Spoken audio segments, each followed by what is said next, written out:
La dissolution du moi. Les diverses expériences de la vie peuvent être toutes vues sous la forme d'un lâcher-prise des attachements, et donc d'une dissolution du moi.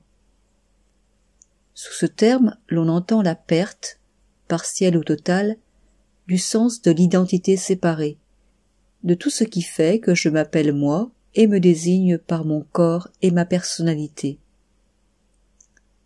Si cette identité est remise en cause et que cette croyance est ébranlée, ce n'est pas pour laisser place à un vide abscon, mais inviter un éveil à une plénitude de conscience, impersonnelle dans sa nature et omniprésente dans sa permanence.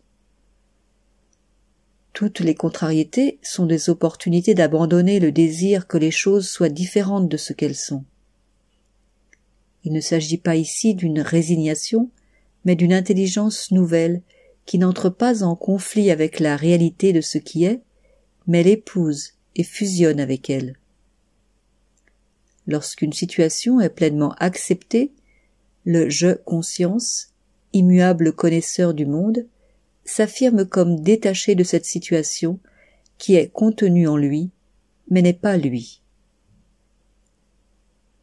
Telle la goutte de rosée, qui n'affecte pas la feuille qui la supporte, le je-conscience est toujours libre des manifestations qui émergent et disparaissent en lui, n'étant rien en soi, mais tout en vérité.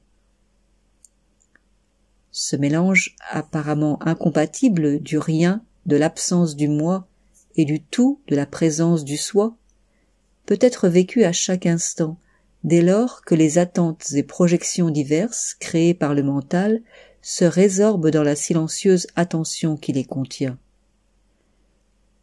Accueillons donc cette possibilité de disparaître dans la transparence de la conscience et de s'établir dans la joie qui lui est propre. Une joie qui n'est plus soumise au va-et-vient des circonstances, mais s'enracine dans la plénitude de l'être.